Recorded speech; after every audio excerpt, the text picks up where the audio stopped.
Ankle injury during practice.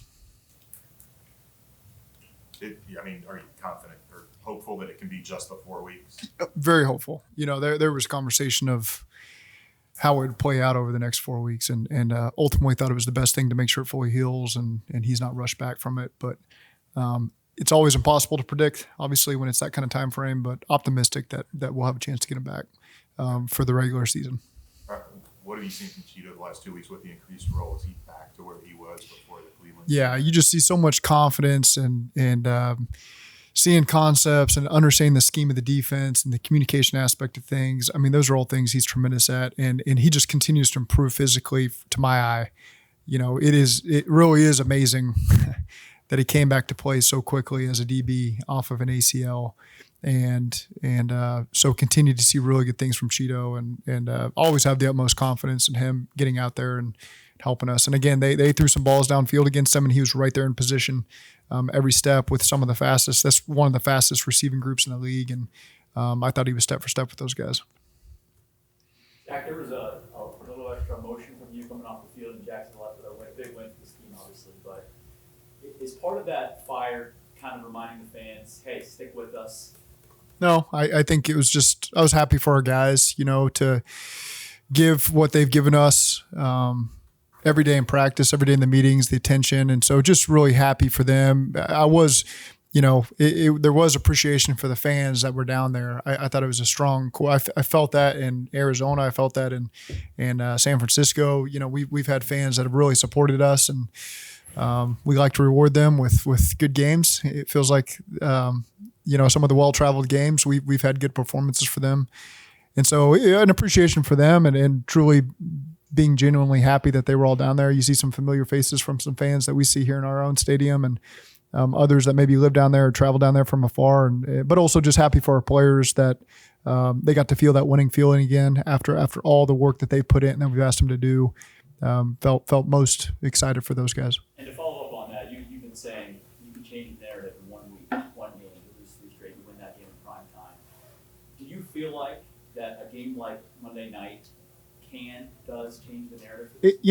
I say that it really doesn't matter. We just want to win games and create a path to postseason play for ourselves. That's all that we really care about. And so I kind of kick myself for using the word narrative, because who cares? It just go out there and let's play good football. And we've put in the work, and there's a lot of confidence from the players that they're prepared for it. It's not false confidence that they're just projecting. That we genuinely see them put in the work and they're ready to go play. And I think they just showed everybody that. But again, we don't really need to worry about the narrative. It's just that's more just to say week to week in the NFL things can be so fluid. But again, that's not anything that we need to concern ourselves with. Like, how much does that give the players at least a goal to strive for, rather than maybe at the end of the season just hey, gotta go out and put something on tape? All those things. There's literally a goal to strive for. Yeah, there's something to that, that there's still plenty on the line for us, and we're in a position, just the way things are shaking out around the league, that, again, we keep preaching about controlling our own destiny, and to an extent, we really do. We get an opportunity to play some teams that are in maybe slightly more favorable standing than we are right now.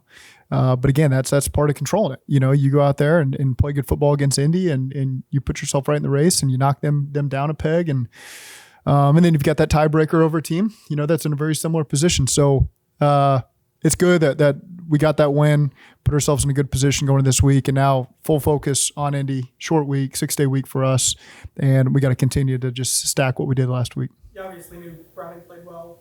Rewatching it, did anything stand out even more impressive based on what you're able to see on film? Yeah, I think it's 5 incompletions for 2 drops, 2 throwaways, and a tipped ball, and so that's pretty dang accurate, and so really impressive performance by him, by the players around him, the linemen giving him protection, everyone being there where they need to be and playing up. And that's kind of what we've talked about. When you got a backup quarterback, everyone's got to raise their level of play. Everyone raised their level of play. The defense made some big stops that gave us the ball back in a position to recapture momentum. Offensively, those guys all rose up around him and gave what he needed. And then he put in the work, was confident in his abilities, and went out there and I got into a really good rhythm and was able to perform the way that he did. He hits Jamar on the 76-yarder, walks off the field. I don't know if he even smile. It was hard to tell if he even celebrated at all. He got hit pretty hard on that one. So, yeah, right under the chin, by the way. So, yeah. Is that his quiet confidence to a T, though, in terms of not too high, not too low? Yeah, I and catching your breath probably. I think there's maybe a little bit of all of it. But that is him. You know, I think guys that really get focused and in the zone sometimes can appear to be unemotional when in reality it's just processing and making sure they're in the right frame of mind because there's so much on their plate. And again, I thought he did a great job in the noise with a lot of checks that he got to, really handling some of the things that quarterbacks got to handle that can be difficult in a tough environment.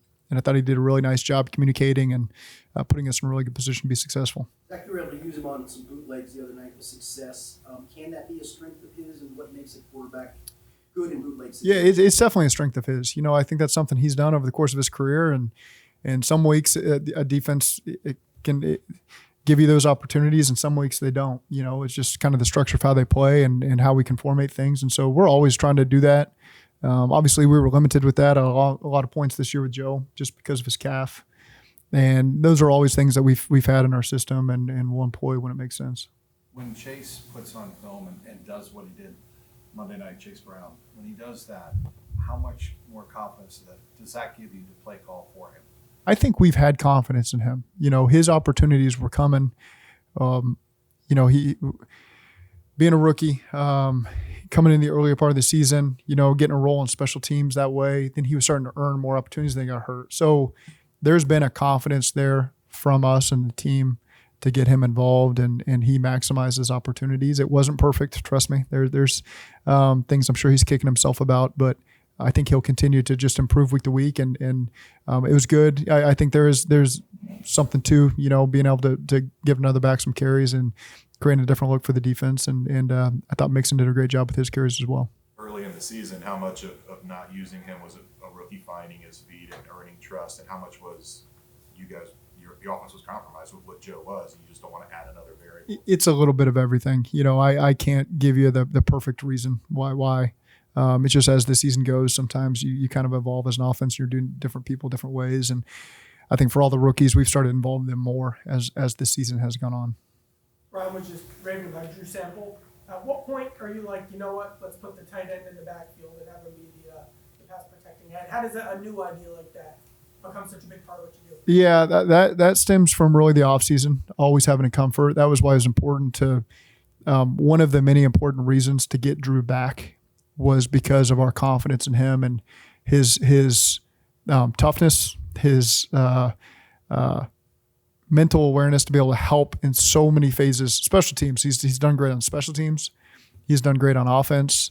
He does not get the praise he deserves because he does all those dirty jobs. But what he did in pass protection the other night is ferocious. I mean, he's putting his face on people and making them pay for doing that. And in the run game, the stuff that he does when he's gotten his opportunities in the pass game, he has maximized all those. And so you can't really say enough positive things about Drew Sample and the role he plays in our team, the confidence everyone has in him. When he's in a meaningful position in the game, he's going to make it work. And that's just that's one of those guys that's so critical to your team and your offense. And Drew plays that role with pride. James Casey comes through that role through him. You know, there's a lot of pride from James Casey of coaching a guy for 5 years. And these are all things that we knew from Drew when we drafted him from Washington. It's one of the reasons we wanted him here. And he's continued to just, I hate to say get better and better because we've always understood the value that he has. He just gets more of an opportunity maybe to show it. And he's done it kind of in that running back role on third down as well. Zach, I'm not sure that Jake can always play to an historic level like he did Monday night because his numbers were off the charts. But what about him tells you that he can be the guy that can continue to be good, great, in big spots the rest of the week? His consistent preparation. He's done everything he could as a backup to find ways to gain experience, whether it was meeting with the defense, sitting in their meetings, getting his own reps during practice, you know, when he's not the starter, he's got to get the starter reps with pitch. And so he's just done all the necessary things. He's in the building all the time. And that matters because people see that and people, you know that this guy's all about ball and he's around. He's not finding ways to get out of the building and do other things. You see him and Trenton Irwin probably in here as much as any human in this building, non-coach or non-staff member. And so that stuff matters, and so when the whole team's got belief in him and confidence and is pulling for him because of how he interacts with all corners of the locker room, all corners of the staff, then when a guy gets this opportunity, everyone's pulling hard for him and want to do their part to make sure that he can maximize his opportunity. And that's kind of the effect that I think Jake has had as a backup quarterback on this building.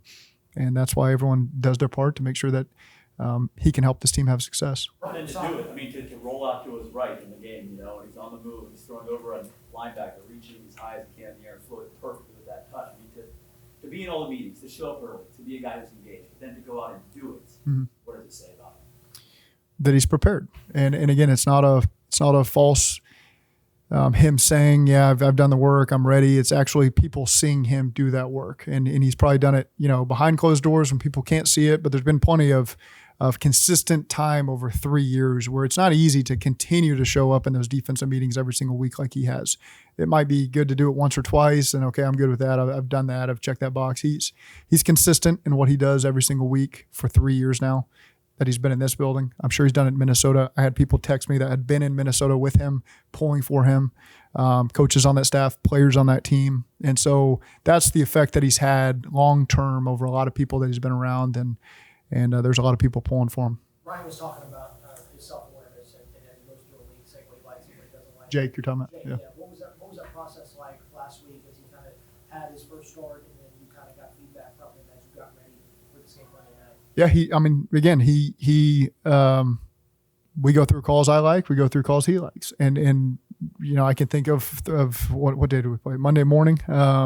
Him taking kind of a call off the board and good reasoning for it, and so maybe something I liked a little bit more than he did. And I liked his reason for not liking it. And I took it off the game plan. Now we got about 200 plays on the game plan. So taking one off isn't that big of a deal, but it is important for a guy that hasn't played a lot of starting NFL football to communicate and not just say what he thinks the head coach wants to hear just because the head coach likes to play. You know what I mean? And that's critical for me. And I think we've done a good job of communicating that to our quarterbacks, that it's more about what you feel positive about. And there's time to talk through all that stuff. And so Jake does a good job of communicating things he really likes, things maybe let's hold off on that one till later in the game. Or so we feel like we're very much on the same page as we go through the plan. And I guess because of the preparation he's put in, kind of the relationship you have, you've got to give him is that kind of leeway that he's earned as well? Absolutely. Every quarterback's different. Some you don't value their opinion much. And there's not many I've been around that feel that way. I feel like we've had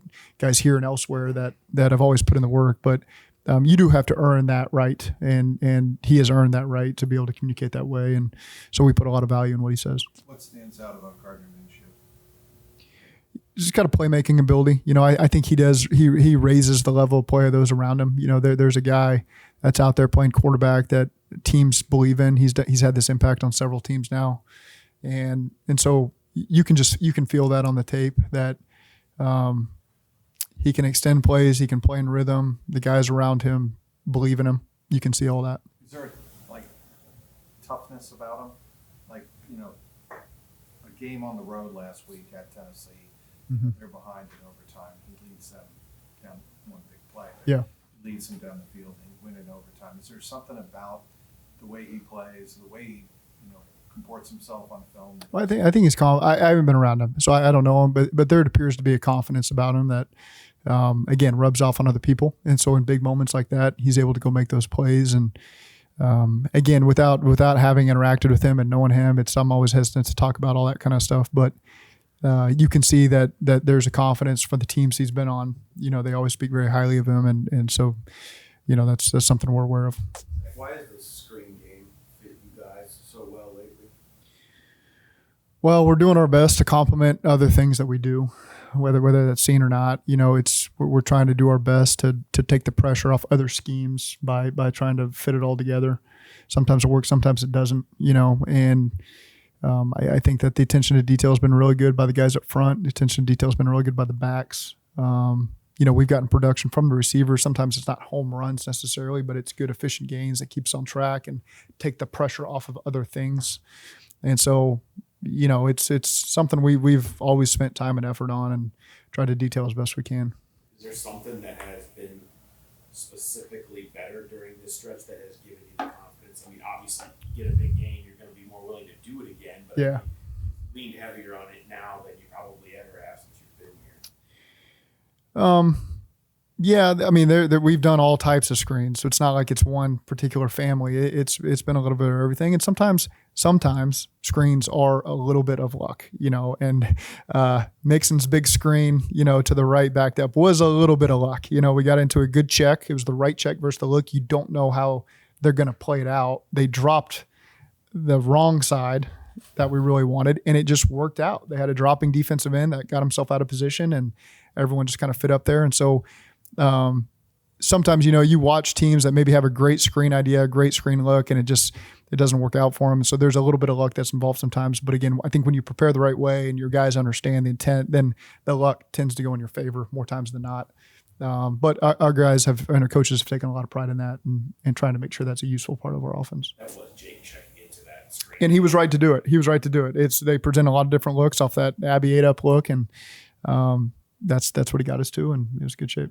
You talk about Sample being underrated, and a guy like Mixon kind of gets, he just kind of, he's productive. I mean, he gets yards, running, catching. He always seems to keep pushing the ball forward. Does he not get enough credit, or is he kind of looked in a different way than maybe he should be? Again, not getting enough credit. I can guess that Drew Sample doesn't get enough credit just because I know the things he does don't usually draw a lot of attention. For Mixon, it's really, I don't know. I don't know He doesn't hit home runs. what it is. And so maybe that's part of it. But he does what we need him to do. He puts himself in a position to have efficient runs when we need him. He's where he needs to be in the pass game. And he's done a really good job being productive in our screen game, in the pass game when we need him on checkdowns. And so I've been proud of the way that Mixon's handled this entire season, and he does the things that we expect him to do, and that's been very productive for us. Colts aren't a team that's been on prime time much. They don't have a ton of big name stars, you could say, but yet they're in the playoff mix right now. Yep. So what are they doing? What has Shane Steichen done in his first year, and what are they doing well as a team? Shane's a really good offensive mind. I've always had a ton of respect for Shane. Jim Bob Cooter is there as the OC as well. And so those are two guys that in my time in the league have kind of been in similar roles that I've had. So I've always been aware of what they do and have a ton of respect for them. And you can see the creativity and the position they put these guys in. They do an excellent job with that, really stressing defenses. Defensively, Gus Bradley has just been so consistent with every defense he's ever had. They're going to play with a ton of energy, and they're going to make things look very similar and complement different looks out of the same looks. And those guys are going to play hard. They're going to run to the ball, and they're going to create issues for you that way. And so a lot of respect for those teams. We played the Raiders 2 years ago twice, and it was, it can be like pulling teeth sometimes, to find the right looks and maximize what they do. So, I think it's a really good coaching staff, and they do a great job with the players that play to their full potential there. And so again, they make every game very difficult. What's the one trait Barney has to show against Bradley? You've played him a couple of times. I mean, is it patience, the way he throws at you? I think we all got to be on the same page, without getting too far into it. I think offensively, everyone's just got to be on the same page every play, and that'll help the quarterback as best we can. When a gadget play doesn't work, does that hit you any differently than any other play that doesn't work? Well, you look at two things: the process that led you to the play call and the result. And of course, there's always regret on a result that doesn't work. But I think I'm pretty hard on myself of was it the wrong thing to do, and the reasons that led myself to call those two plays. I don't regret the process that led us to that. It doesn't always work out, and there's, that screen has been huge for us over the years, the TB. It just didn't work out. Really Josh Allen got himself in a position that we haven't usually found a defender in that spot before. And that's a similar type of throw that TB has made on the two that he's thrown to Gio and Mixon over the years. So there's not much different. It's just, you got a guy that's not in that position very often, and sometimes that backfires on you. And so it's we wanted to go into this game and be creative and be aggressive, and that's part of it. It didn't go our way, and I don't regret the process that led to us. I do. The result's not always fun, but fortunately, those guys were able to get us out of those holes, in all three phases, and proud of those guys for doing that. James Casey keeping this amount of tight ends engaged, knowing snaps are split to this degree this late in the season. Mm-hmm. Is that just part of what he's brought to the table? I don't overlook it. No coach overlooks what James Casey does. I mean, he is a machine. He is the ultimate machine, and he just keeps doing his job every single day and demanding the best from his guys. No matter what role you play, they're always prepared. He's covered every scenario with them. They could probably play every position on the team based on how he teaches, just offensive football, and that's just a credit to his preparedness. I don't feel like he ever takes a second off during the day. He's always grinding and always preparing and just does a great job. And there's so much on the tight ends. There's so much in all three phases of offense and special teams. And so he's done all that himself. I've mentioned this before, not having been a starting tight end in the NFL, he's had to play all those roles and he understands the importance of it. He understands how short-lived your career can be as a tight end or how many years you can stretch out of it if you play it a certain way. And he's done a great job making sure that all five guys in that room play it a certain way. And I think you can ask every tight end that's ever come through here and played for him, every tight end he's ever played with in this league, and they'd all be pretty consistent with high praise for James and the way that he goes about his business. You called him out in the post-game celebration, but is it hard sometimes not to take Evan for granted? No, it's not hard, just because I can appreciate his what's the word? Just his confidence, and doesn't get uptight. I don't feel him get uptight in my interactions with him. He always seems loose and prepared and puts in the work, and he's got a ton of confidence in himself. And and you see kickers around the league in big moments, maybe sometimes come up short, and he's been so consistent for us there. So I think I know enough to not take him for granted. And we put him in some tough positions. I mean, he's kicked a lot of long field goals this year. It hasn't always been chip shot field goals, which is a credit to the offense in the low red zone, I think, getting the ball across the goal line. But we've also kind of been stopped in that strike zone area where we've been forced to kick some long field goals. And he has done an excellent job coming through for us. And I know that we put him in a lot of spots, and he doesn't say a word about it, just goes out there and expects to make every single one of them. In those walk-off type situations, you don't really have to get all that close, or it doesn't seem like you feel the need to, we've got to get down to the 20 or something. Yeah. Feel good about it. How big of a, luxury or advantage is it to feel confident that even if it is 48 to 55 yards, he's going to come? That's true. I mean, you do feel like, man, it's you can get to this particular threshold for this game because we always go through what the markers are. And he's going to come through for us, and it's a greater distance than the majority of the league for sure. That said, in a critical situation, you always want every inch matters to us, and so we do our best to just not take for granted that, hey, let's get the ball to the 42 and he can take a shot here and win it for us. Let's make sure that we get what we can and make it as easy as possible. How much are your sons looking forward to the first family get together of the offseason?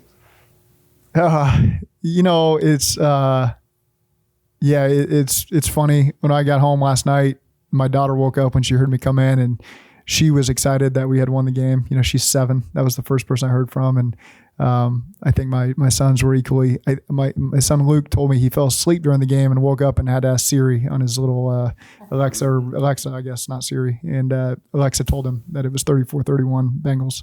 So he's pretty excited. I think Brooks made it through the whole game and was able to watch it. But yeah, I'm not gonna lie. Press's son Woods.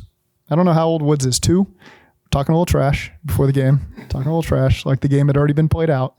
And I said, "Not so fast, my friend." And so, he'll be hearing about that one over the next 20 years of his life.